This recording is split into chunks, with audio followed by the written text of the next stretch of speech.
Hey, welcome to Rescue Your Dreams, a podcast to save the life you forgot you wanted. My name is Adam Mock. I'm your host. I'm a leadership coaching specialist, speaker, and I'm the author of the book Rescue Your Dreams, a guidebook to save the life you forgot you wanted. You can pick this up in print, Kindle, or Audible, all on Amazon. You can even get it at Barnes and Noble. So check that out if you like what we're doing here on the podcast. I'm excited to re-engage the podcast right now. And for the first time, I'm actually filming this.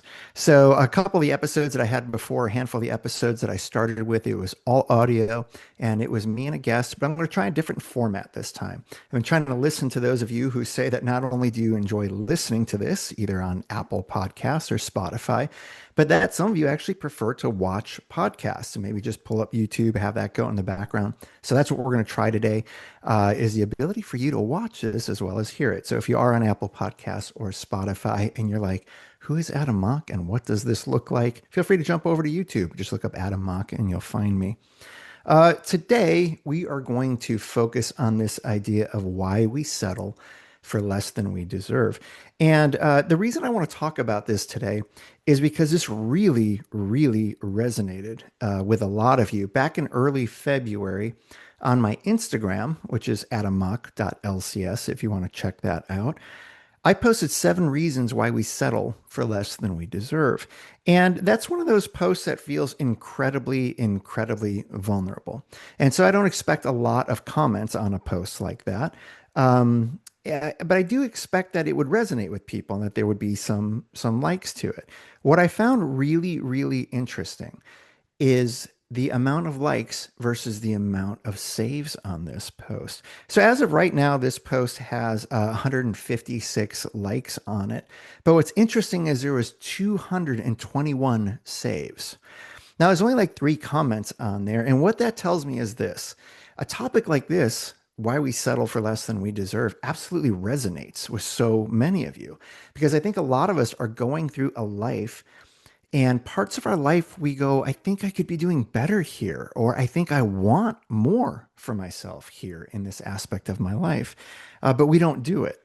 And so to have that many saves tells me that there are enough of you who are going back to read these 7 reasons why we settle for less than we deserve, to try and get some structure or framework around why you might be settling in some area of your life. So on the podcast today, what I want to do is just kind of break down that post on my Instagram and kind of expand on some of those 7 reasons about why we settle for less than we deserve. Now, what I want to say is this: I think one of the best ways to go into this type of topic and focus is to ask you as listeners just a really simple request. And it's take a breath. And as you're listening to this, don't lie to yourself.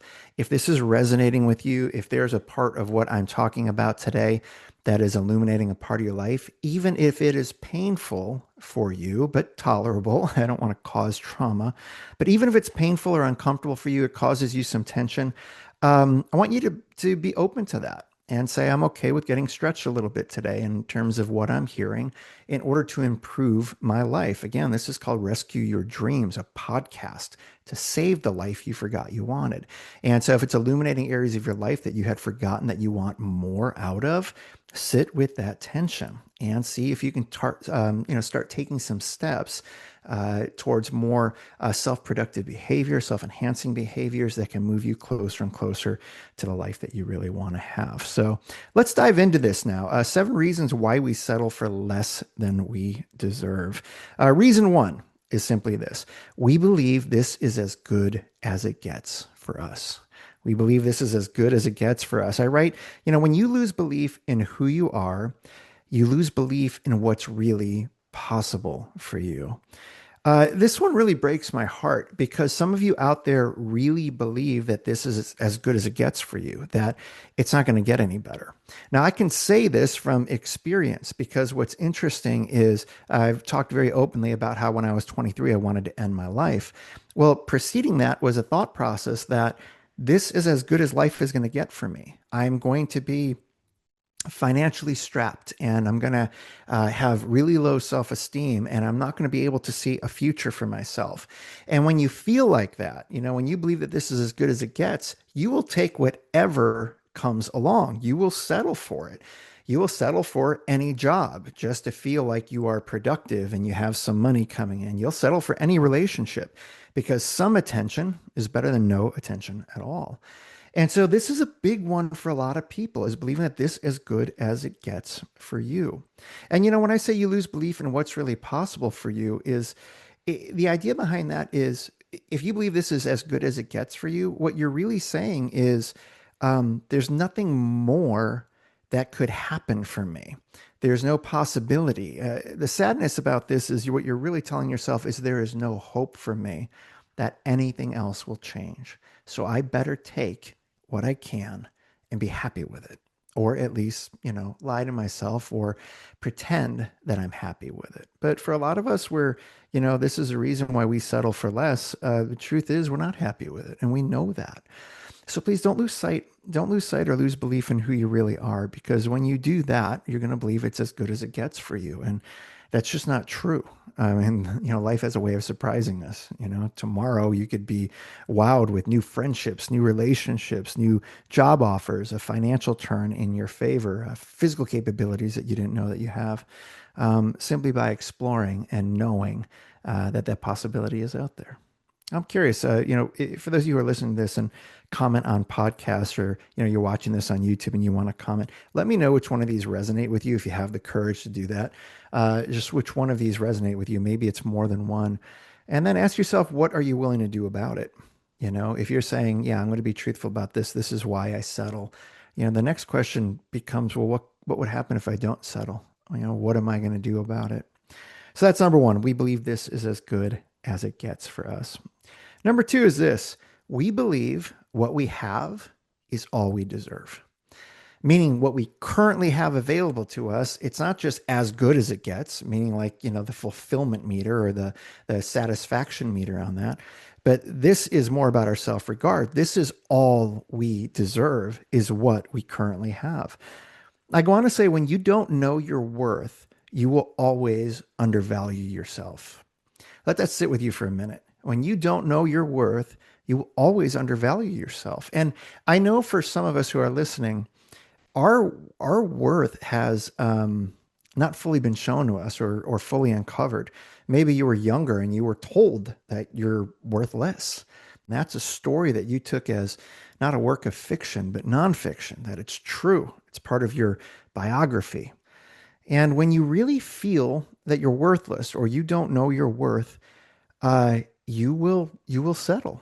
You're going to say, well, this is all I deserve to have, so I'll take it. I don't deserve to have, a partner that loves and values me, because I've made mistakes on relationships in the past. Your sense of self is wrapped up in a ton of guilt over the behaviors that you've had and that you regret, or even shame over who you believe you are, or maybe even who you believe you aren't. And so we believe what we have is all that we deserve. It's really sad, because when I work with clients, I've worked with clients who have this type of story driving the behaviors of their life, that what they have is all that they deserve. And it makes it really hard for them to dream, because they start to think, well, who am I to have more? Who am I to even want more, to strive for more, to try, for something greater in my life? Listen, know your worth. All of you are valuable. All of you have something to contribute to this world. And as long as you have breath, I don't think your full value is ever discovered. So go out there and taste and try and uncover and listen and fail, and have regrets, as long as those regrets move you forward towards, healthier behaviors, behaviors that make you feel happier or better about the type of life that you're leading. Please don't believe that what you have is all that you deserve. Before we get to number three, I think you're going to see a pattern in all of these, that, all of these reasons why we settle for less than we deserve really comes down to two things. One is this internal narrative, this kind of story that we have, that we tell ourselves about who we are and what our place is in the world. And so that's all internal. That's all internal work. But then there's this external focus that we are so worried about what people are going to think of us. We're so worried about failures and embarrassment and deep sense of guilt when none of us are perfect and a lot of us mess up intentionally. Sometimes, many of us intentionally have chosen to hurt people. But it doesn't mean that we can't grow and that we can't learn. But, these reasons why we settle for less than we deserve, they're going to fall into one of those two categories. Usually, maybe both. It'll be the internal story, and that's feeling the outward perspective of if this story that I'm telling myself is true, what might, or what must people think about me? Not a lot. Not a lot. Let's go to number three now. Number three, we're too scared to make a change. Oh man, that hits. I've been there. We're too scared to make a change. I say, when you stay long enough in situations that aren't working, you grow used to them. You do. You grow used to them. And that familiarity feels safer than exploring the unknown. Listen, our brains are designed to make sense of the world and to keep us safe from things. And when we explore the unknown, there's a lot there that our brains are scared of. So since our brains, it craves this familiarity, it craves this habit, almost this conformity to how things are done. For many of us, we're going to be too scared to make that change. And I think what doesn't help is that we live in a culture that promotes the idea of fearlessness, like be fearless. And there's a lot of people in my realm here. There's a lot of coaches and people in the development realm who I think mean well, but they're giving a wrong message. One message is that, to live fearlessly, meaning to have no fear at all. And the other message is equally wrong. And I've heard coaches say fearless doesn't mean not to have fear. It means to fear less, to have less fear. That's not true. It's not true. And if you get that definition wrong, it's going to be a hindrance to you exercising your courage. To be fearless doesn't mean that you have less fear. It absolutely means have no fear. Fearless means have no fear. If you're childless, you're not having less kids than somebody else. You have no children. If you're hopeless, you don't have less hope than somebody else or less hope than you had yesterday. You have no hope. So, this message of fearlessness is really kind of ruining our minds and our hearts because it tells us, what are you scared of? There's nothing to be scared of. Like go out there and be brave and be courageous and, go slay the monster. But the funny thing is, in order to be brave and in order to be courageous, you need fear. Fear is a healthy emotion. It just can't be unregulated. Fear doesn't get to like jump in the driver's seat and control your journey. What fear gets to do is inform you.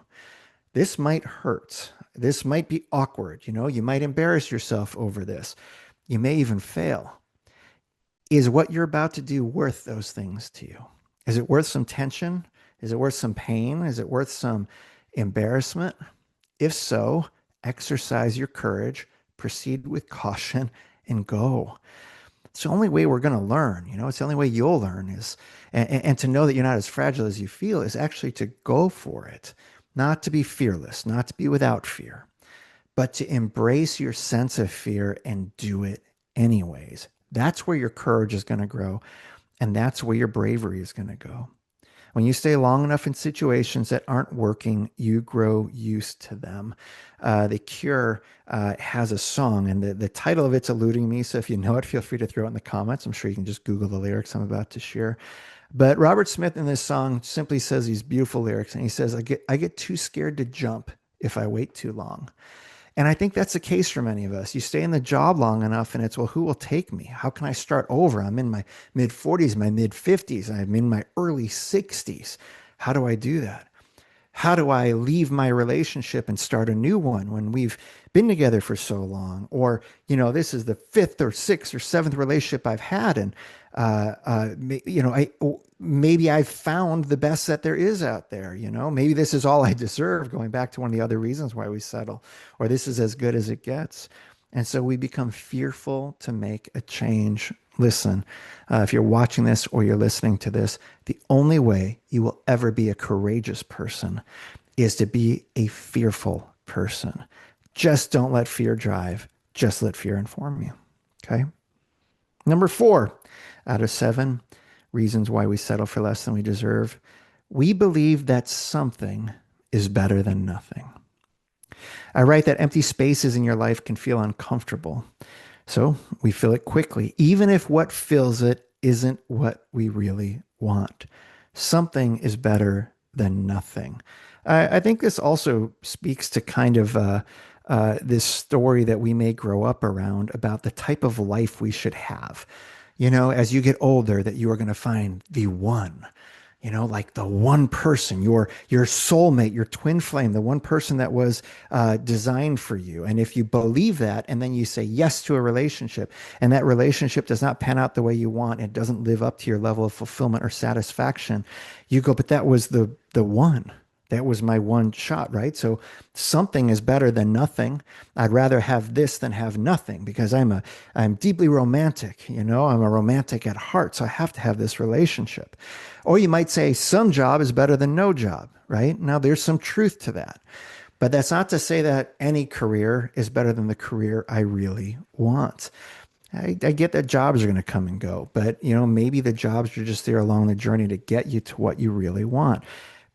Be a little more comfortable with some silence in your life and some empty spaces and maybe a moment of pause between things that aren't exactly what you want, and maybe this active waiting period between what didn't work for you and what you're really going for.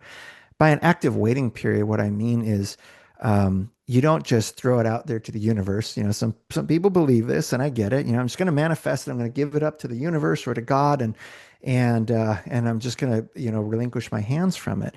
Whatever it is you want, you need to walk towards. You need to walk towards with the expectation that your actions are leading towards something, that they're leading towards something. Don't just sit back, actively wait. Go after it. Look for the type of people that you want to date, but don't, jump into a relationship with every single person you meet until they meet your criteria. Look for the job or the career you really want and eliminate the ones that don't meet your expectations or have, deal breakers for you, leaders that are ineffective, or maybe even the hours that you want to work or the level of contribution you can have or visibility that you might want for work that you're going to be proud in.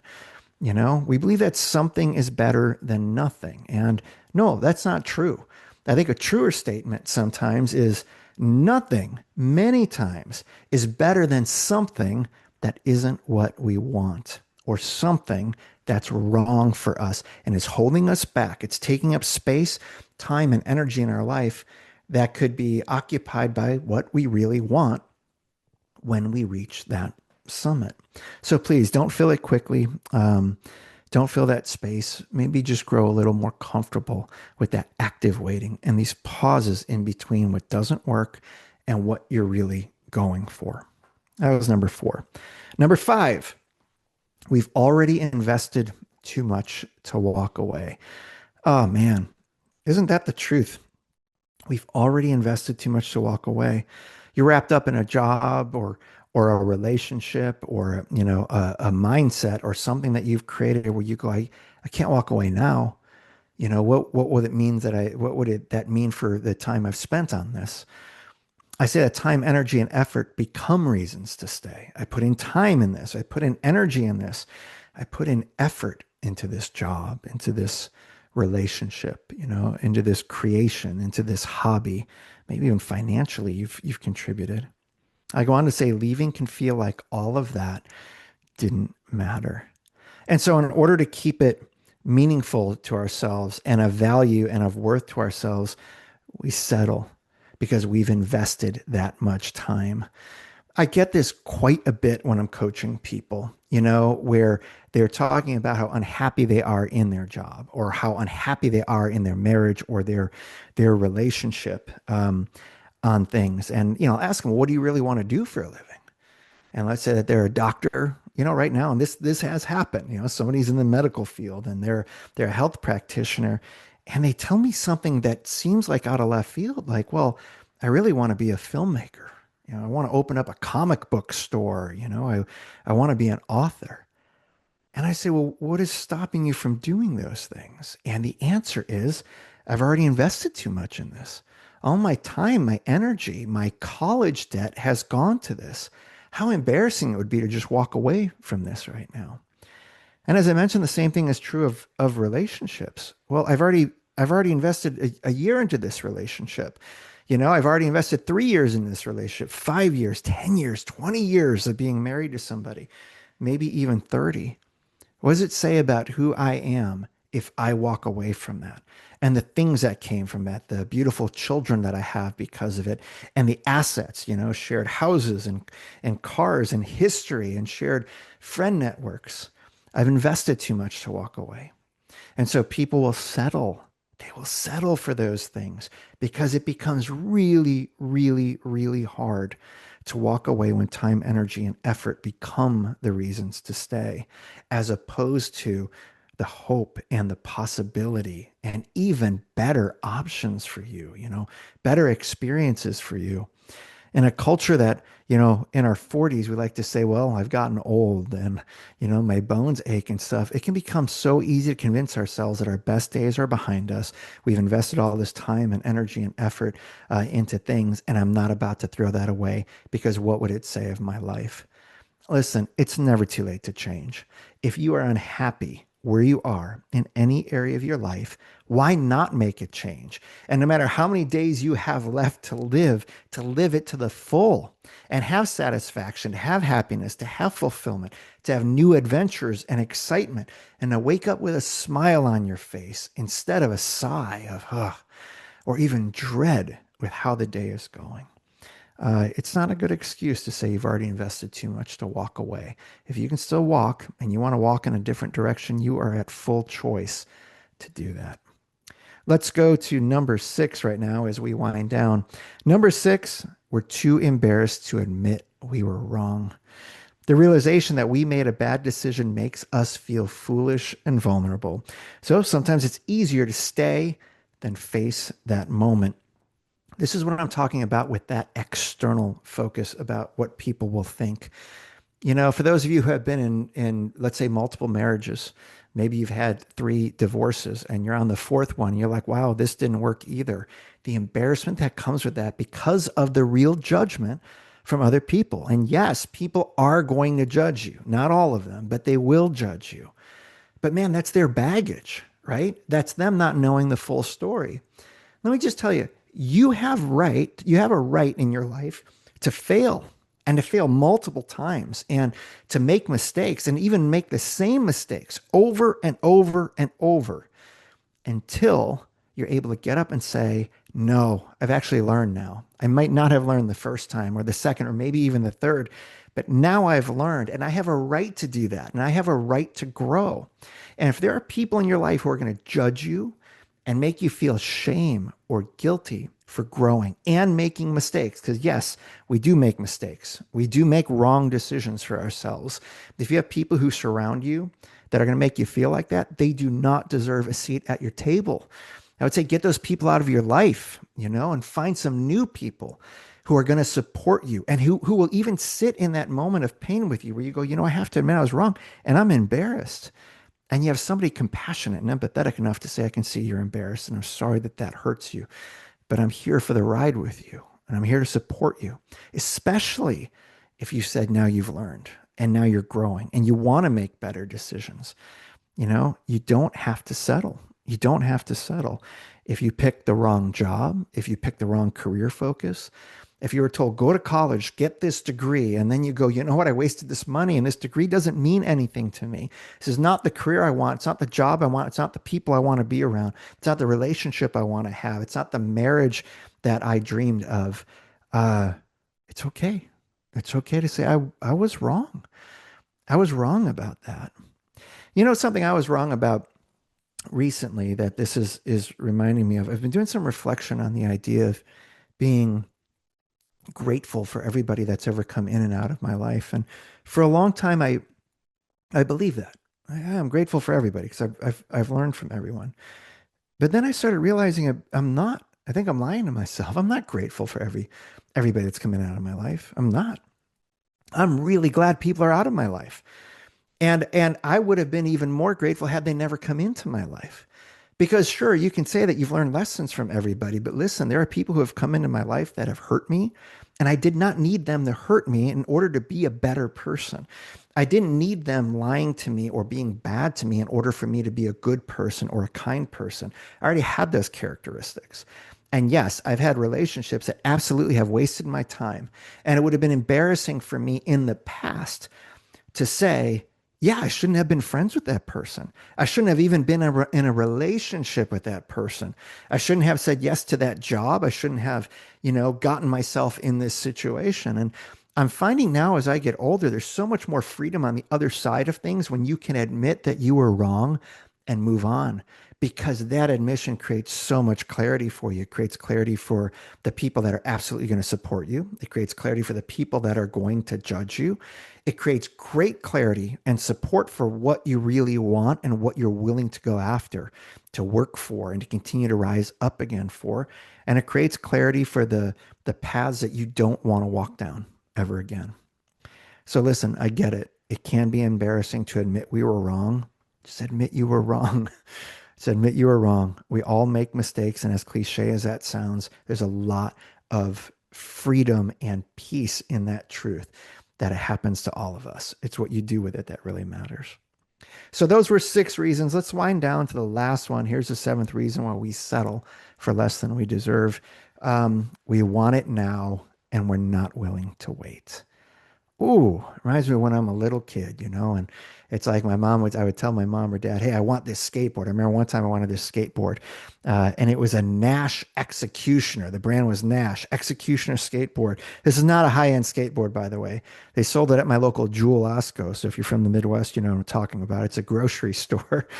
But yeah, man, when I was growing up, they had this Nash Executioner, and it had these sick plastic rails on it, like these scuff rails to keep the board from getting, ground up, the wooden board. And it had neon green on one side. I think they might have offered it in neon pink too. And it had a dragon. I love that neon green one. As an adult, I love neon pink, by the way, like a hot pink. But I wanted this skateboard. And there it was in Jewel. And I remember saying to my mom and dad, like, will you buy that for me? I want to skate with my friends. And they said, save your money. Save your money. And then you can buy it. And it's so interesting because in that moment you start to go, how bad do you really want something? Would I just take any skateboard or do I want that one? Would I be willing to save my money and wait to get the thing I actually want?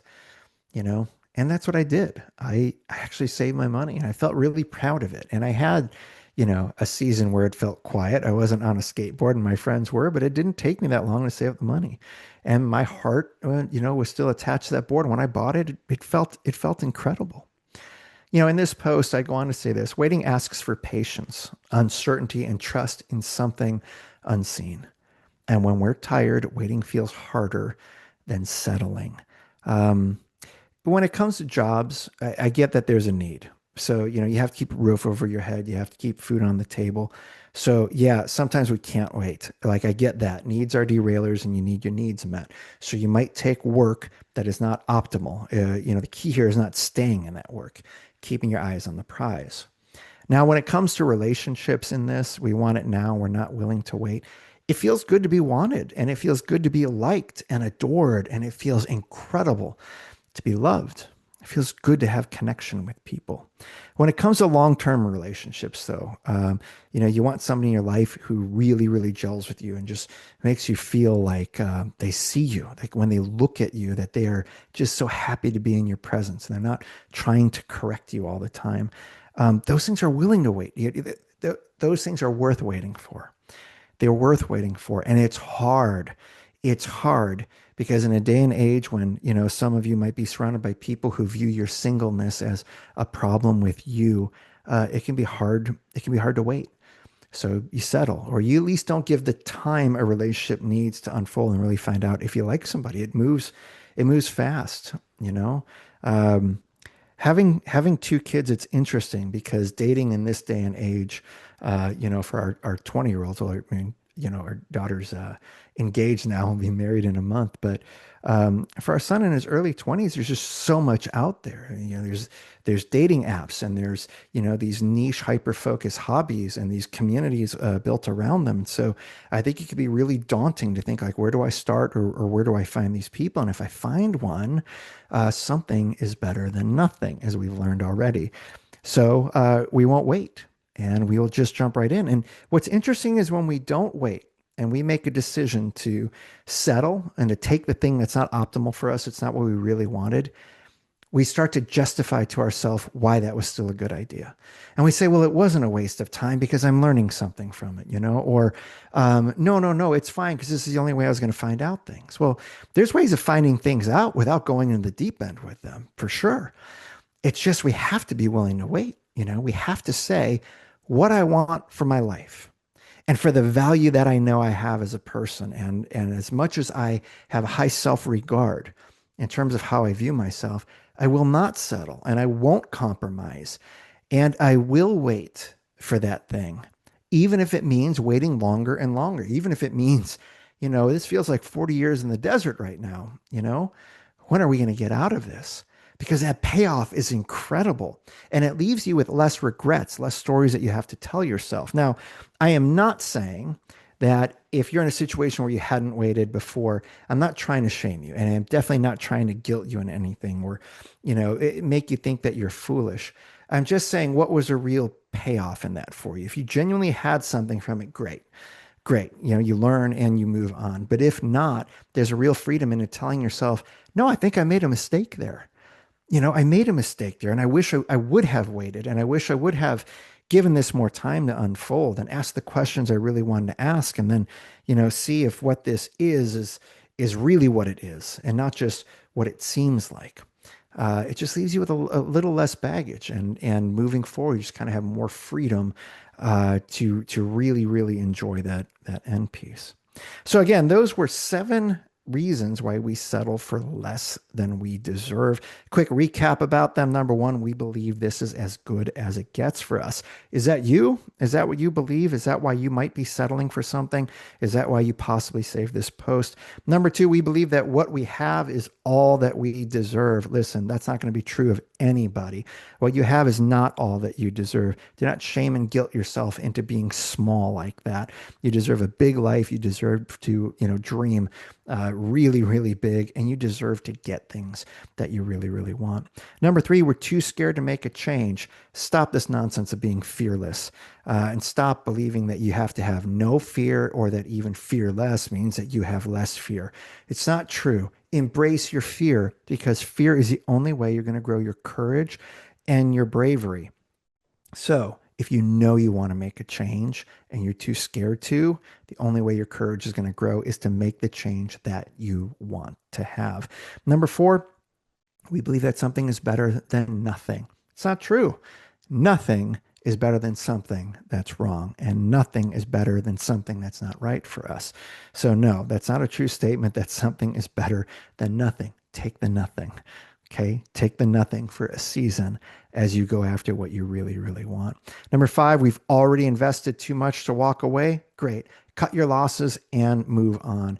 One of the best pieces of advice, I ever got is at a time that we had to sell a house, and we had to do a short sale on it. The economy wasn't really good at the time. And in order to sell the house, we had to bring $15,000 to the table. We had to give $15,000 over for somebody else to buy our house at a loss. I was so angry about this. And my friend Tom Reber from the Contractor Fight, he has a great podcast, the Contractor Fight podcast. Check out Tom. We were driving, and he just looked at me, and he knew I was upset and frustrated. He just said, "Look, Adam, what's your peace of mind worth? What's your peace of mind worth?" And I didn't, hesitate a moment. I just said, it's worth way more than $15,000. This is all right. And in that moment, I was able to let it go. If you feel like you've invested too much to walk away, don't lie to yourself. Walk away. Walk away. Better to use the rest of your life going after the things you really want and having the life you really want than staying in a life where, you convince yourself that time, energy, effort, maybe even money was a reason to stay. Number 6 was we're too embarrassed to admit we were wrong. Hey, welcome to the club. We all have embarrassments. And if you're still here, you did not die from embarrassment. So you're not as fragile as you feel. Go ahead, be embarrassed and let it reveal who really belongs in your life, the friends that really support you, the friends and family that support you, and the ones that want to shame you to make themselves feel better.